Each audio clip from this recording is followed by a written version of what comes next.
Hey, Dean Steeler, I gotta talk to you. First off, how are you feeling? You were genuinely hilarious last week, speed racing and then got into the slow motion. Honestly, I thought it was funny as sin. How are you feeling now, though? Honestly, a lot better. I've slowed down my candy intake, but that first night I ate way too much. My stomach hurt, my head hurt, but I'm okay now. Not great, but okay. That's good. I'm glad you're feeling better, but Trezin told me some stuff that might disappoint you, and I need to talk to you about it. Oh, he can't give me that PSP I asked about? Oh no, that's fine, actually. Here you go, fully restored. With the God of War game that came out on it. I don't know if it's actually good, but you tell me about it, okay? But unfortunately, you won't be able to come with us back to my time. Trezin says that bringing you into the past could introduce some issues. You predating the Tyranid invasion or the Gene Stealer infestation. It could cause a genetic offshoot that's unpredictable. Isn't the fact that you're here now able to tell them in the past about the future already a problem? Apparently not, because I'm nobody and have zero power.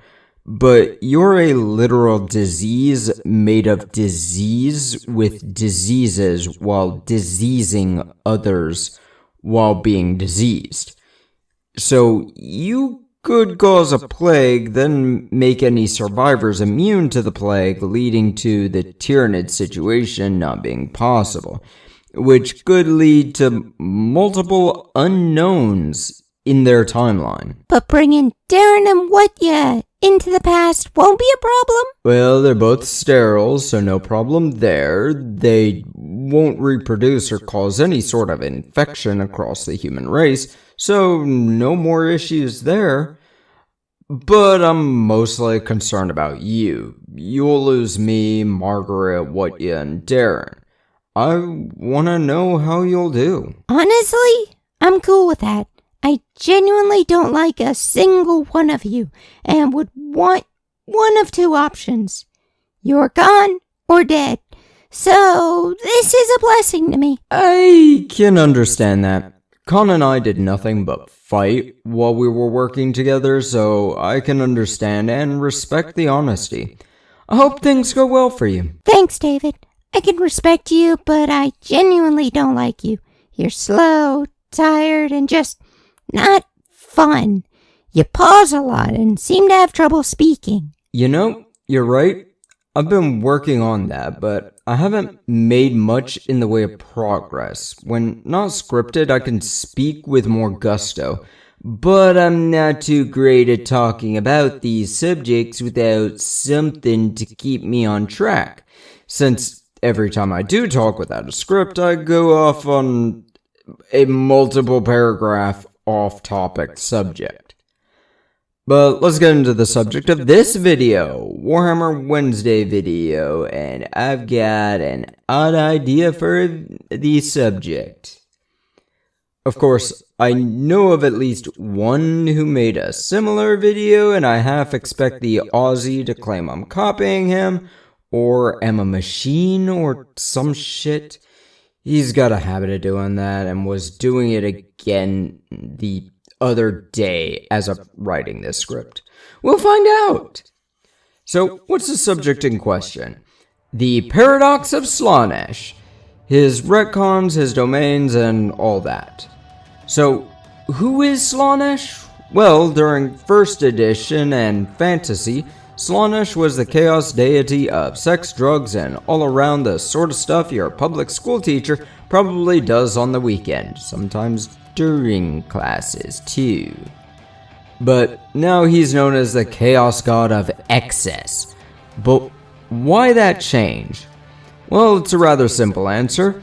In the year 1994, the company of Games Workshop entered the London Stock Exchange, but is still a public limited company, something I don't think we have in the United States, but is pretty easy to understand given the name. Limited liability while being publicly traded. The game of Warhammer 40,000 started in 1987. 7 years later, the company became publicly traded. That means that the company needs to appeal to the widest market possible and promise constant growth for the investors to get a return. In doing that, Slaanesh needs to change what he does. He no longer fucks. Instead, he feeds off of gluttony. Excess in everything, but that causes a bit of a paradox. Khorne is the deity of violence and rage. Is he not excessive in his bloodlust, skullthrone, and anger? Nurgle is the deity of disease and death. Is he not excessive in grime, bile, and filth?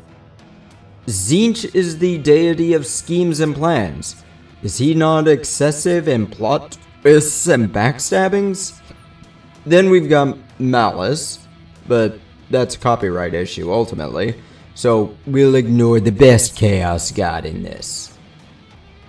This isn't even the only paradox that Slaanesh causes, but it's a paradox we can solve, and I accidentally misunderstood how Slaanesh worked and what Slaanesh's information actually says. I read the excess part as taking from another. Greed, basically. It did not mean that. It means excess in the most literal sense. So, by my misunderstanding, Slaanesh gained by his followers taking from others. Want, desires, greed. That would appease both shareholders and the OGs who played the game from the get-go because it makes sense and doesn't contradict. But what's that other paradox, possibly? Well, this one is a lot more explainable, but it's still so confusing ultimately. Slaanesh has always existed, despite having no power over the galaxy until the 21st millennium. The Eldar Empire fell at the same time that the Age of Strife started. One literally started the other. So the Eldar having their super party, which causes so much debauchery that Slaanesh spawns. But Slaanesh has always been there, but can only at that moment affect real space? But that makes some real confusion. Tzeentch has always existed, because there's always been something that schemes. Khorne has always existed, because there's always someone that's violent. Nurgle has always existed, because there's always disease. But all of these are questionable because there needs to be people actively looking for these things, right? So I can't make sense of either option ultimately. Do they always exist, but can't influence or gain power until there's enough of their one thing? Hell, this actually pulls into the other paradox. The Chaos Gods will probably want to avoid accidentally giving to the other Chaos Gods at all costs, since each of them, except Tzeentch, wants to be the last one standing. I did that subject, God, almost a year ago, come to think of it. Who would win the great game? But I think I've talked about this subject enough. The retcons obviously don't stop here, but these are two I wanted to talk about. Slaanesh makes no sense with the current versions and current stories.